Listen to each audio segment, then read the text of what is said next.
کس کو راضی کریں کہ سب راضی ہو جائیں؟ سب کو راضی کرنا ناممکن ہے، تو بس ایک کو راضی کر لیں، یہ حسین کا دیا ہوا فارمولہ ہے۔ امام حسین کی ذات پہ صلوات پڑھیں۔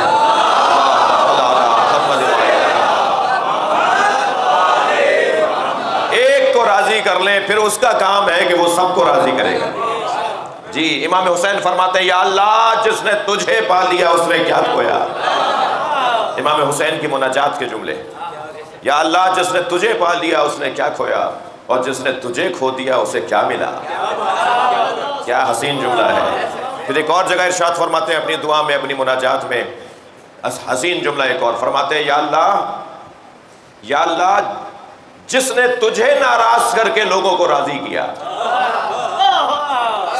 سخط مولا اور رضائے عوام، جس نے تجھے ناراض کر کے لوگوں کو راضی کیا اسے نہ لوگ ملے نہ تو ملا، اور جس نے لوگوں کو ناراض کر کے تجھے راضی کیا اسے تو بھی ملا اور لوگ بھی ملے۔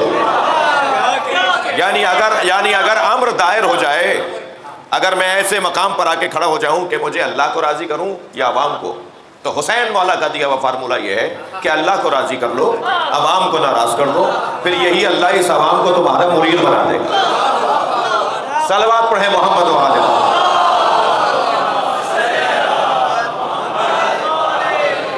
پھر اللہ کا کام ہوگا کہ سارے لوگ اسی کے ہو جائیں گے جس نے اللہ کو راضی کیا ہے۔ سب ساتھ چھوڑ چکے تھے مگر اللہ حسین سے راضی تھا، تو آج آپ دیکھ لیجئے کہ نتیجہ ہے نہیں۔ بھائی روزانہ حسینیوں میں اضافہ ہے، یہ کام اللہ کا ہے۔ کیا ہوا؟ سب لوگ ناراض، حتیٰ بعض رشتہ دار ناراض، قوم قبیلہ ناراض، خاندانی مدینے کے رہنے والے، مکے کے رہنے والے لوگ، آبا و اجداد سے صدیوں نہیں ہزاروں سال سے مکے میں رہنے والا خاندان امام حسین کا۔ امام نے صرف مدینہ نہیں چھوڑا ہے، امام نے مکہ بھی چھوڑا ہے۔ میرے نانا کے 2 شہر تھے، میں دونوں شہروں پر حجت تمام کروں گا۔ ہم اصلی مکی ہیں، امام حسین اصلی مکی تھے جی، آبا و اجداد سے مکی قبیلہ ہے، اور مکے کے 25 قبیلوں میں سردار قبیلہ ہے بنی ہاشم۔ یعنی ایسا بھی نہیں کہ کوئی ایسا قبیلہ ہے جو کسی دیہات میں رہتا ہو جسے کچھ لوگ جانتے ہوں کچھ لوگ نہ جانتے ہوں۔ قریش کے 25 قبیلوں میں سردار قبیلہ تھا بنی ہاشم، اس قبیلے کا فرد فرید ایک حسین وجود امام حسین۔ پھر نبی ہجرت کر کے مدینہ گئے تو خاندان مدینہ میں آباد ہو گیا، تو سرکار مکی بھی ہیں مدنی بھی ہیں، امام حسین مکی بھی ہیں مدنی بھی ہیں۔ بھائی امام حسین کے والدین نے ہجرت کی ہے نا، امام حسین کی والدہ نے اور والد نے ہجرت کی ہے۔ 2 ہجری کی آپ کی ولادت ہے امام حسین کی، معاف کیجیے گا 4 ہجری کی، اور پھر امام حسین علیہ السلام نبی کی رحلت کے موقع پہ 6 سال کے ہیں، تو یہ خاندانی طور پہ مکی پھر مدنی ہے۔ آپ نے پھر مدینے کو چھوڑ کے مکے میں 6 مہینے قیام کیا ہے، اور 6 مہینے رہنے کے بعد جب چھوڑ رہے ہیں تو گویا مکہ بھی چھوڑ رہے ہیں اور مدینہ بھی چھوڑ رہے ہیں۔ کل تاریخ نہ کہے کہ اپنا وطن چھوڑ گئے تھے، وطن میں ہوتے تو وطن والے ساتھ دیتے، نہ اس وطن والے نے ساتھ دیا نہ اس وطن والے نے ساتھ دیا، مگر ساتھ اس نے دیا جو اس کائنات کا مالک ہے۔ اور جا بھی رہے ہیں تو ایسے نہیں کہ رات کی تاریکی میں چلے جائیں کہ لوگ کہیں کہ ہمیں بتا کے نہیں گئے، ہم سے مشورہ نہیں کیا، اعلان نہیں کیا امام حسین نے۔ نہیں، سب کے سامنے جب رات کی تاریکی میں ولید ابن عقبہ نے، جو گورنر مدینہ تھا یزید کی طرف سے، اس نے جب خط پکڑایا، تھا تو اس کے والد کا گورنر، مگر اس کے بعد ظاہر ہے گورنریاں بعض محفوظ رہیں، بعض کو تبادلے ہوئے، تو خط بھیجا کہ فلاں کا انتقال ہو گیا اور یزید جو ہے اب حاکم خلیفہ ہے، اور اس کی بیعت لینی ہے 3 لوگوں سے، عبداللہ ابن عمر سے، حضرت عمر کے بیٹے سے، عبداللہ ابن زبیر سے، زبیر ابن عوام کے بیٹے سے، اور حسین ابن علی ابن ابی طالب کے بیٹے سے۔ تو عبداللہ ابن عمر اور عبداللہ ابن زبیر دونوں مدینہ چھوڑ کر چلے گئے۔ امام حسین کو پیغام دیا، امام آ گئے ملنے کے لیے۔ اچھا، درباروں میں جانے کا ان کا مزاج نہیں ہے، مگر اگر کبھی دربار شجاعت کا مظاہرہ کا اور بہادری کے مظاہرے کا ذریعہ بن جائے تو پھر جیسے وہ میدان جہاد ہے تو یہ بھی تو میدان جہاد ہے۔ تو امام پھر اس میدان میں گئے جیسے دربار کہتے ہیں، خط پکڑا دیا، اس میں لکھا ہوا تھا کہ حسین ابن علی سے بیعت لے لو، اور کس کی بیعت لے لو؟ یزید کی بیعت لے لو۔ امام نے اسے لپیٹا اور واپس وہاں رکھتے ہوئے فرمایا کہ رات کی تاریکی ہے، کل دن نمودار ہونے دو۔ سارے مدینے کے سامنے مجھ سے سوال کرو۔ جی جی قربان جائے امام حسین کی حکمت پر۔ سارا مدینہ روشنی ہونے دو، سورج نکلنے دو، کل دن نکلنے دو، آج رات، اس وقت رات ہو رہی ہے، کل سب کے سامنے مجھ سے سوال بیعت کرنا، پھر میں تمہیں جواب دوں گا۔ یہ کہہ کر پلٹے، اکیلے گئے تھے، اپنے ساتھ اپنے بنی ہاشم جوان لائے تھے، مگر انہیں باہر روک دیا تھا۔ فرمایا باہر رکے رہو، میں اکیلا جاؤں گا، مجھے اکیلا بلایا ہے، اور پھر اگر ضرورت پڑے تو اندر آ جانا۔ تو جب حضرت نے یہ کہہ کر لوٹے ہیں تو مروان ابن حکم نے ولید ابن عقبہ سے کہا، آپس میں رشتہ دار بھی تھے، بنی امیہ کے خاندان کے بڑے لوگ تھے، بڑا نام تھا دونوں کا، ہر کام میں بڑا نام تھا۔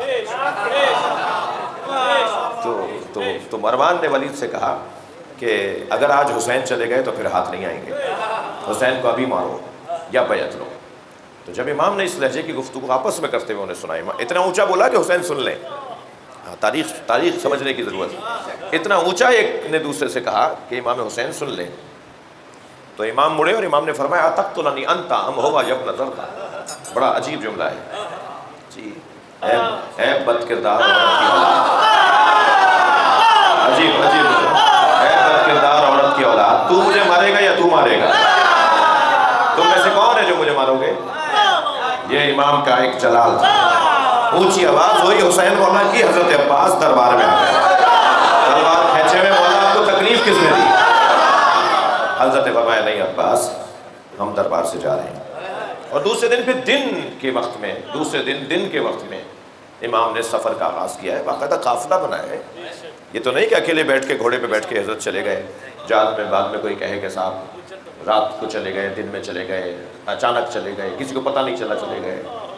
یہ خطرناک لوگ تھے، ظالم لوگ تھے۔ یہ باقاعدہ امام کے قافلہ بنا ہے پورا، 63 محملیں، امام نے 63 محملوں پر اپنا قافلہ تیار کیا، پورا دن لگا ہے محملوں کو سجانے میں اور سواریاں بٹھانے میں۔ اور پھر امام نے مدینے سے مکے میں آپ نے قیام کیا، 6 مہینے تقریباً مکے میں رہے امام حسین۔ اور جب مکے سے جا رہے ہیں تو 8 ذی الحج کو ساری دنیا حج کرنے مکہ آ رہی ہے، اور مکے کی روح مکے سے نکل رہی ہے۔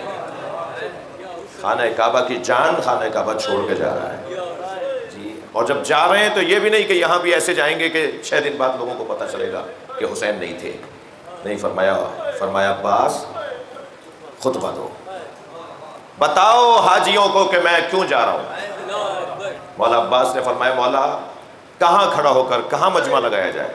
حضرت نے فرمایا اچھا اگر منی میں، مزدلفہ میں، عرفات میں کہیں خطبہ دیا ہوتا تو کوئی کہتا کہ صاحب ہم تو اس وقت میں وہاں تھے، ہم تو وہاں تھے۔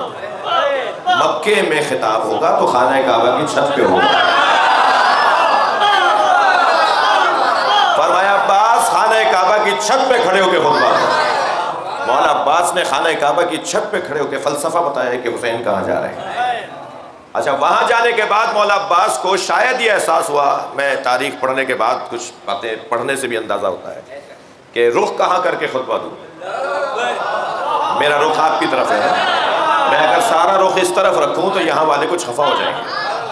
تو ادب اور احترام، اچھا یہاں شخصیات تشریف فرمائے، میرے عزیز تشریف فرمائے، مولانا تشریف فرمائے، تو جو جس کا احترام ہوتا ہے انسان کی نگاہ میں زیادہ کوشش کرتا ہے کہ اس کی طرف توجہ رکھے، اس سے غافل نہ ہو۔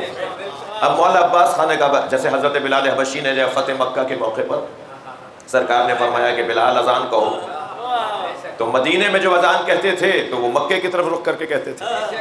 اب مکے میں اذان کہیں تو کہاں رخ کریں؟ فرمایا خانہ کعبہ کی چھت پہ چلے جاؤ۔ اب وہاں جا کے تو اور احساس ہوا کہ اپنا رخ کہاں کریں، کہاں چہرہ کر کے اذان کہیں۔ تو حضرت بلال کو چھت پہ چڑھ کر احساس ہوا کہ کہاں رخ کروں، تو وہیں سے آواز دے کر کہا یا رسول اللہ اپنا رخ کہاں کروں؟ فرمایا میری طرف کرو۔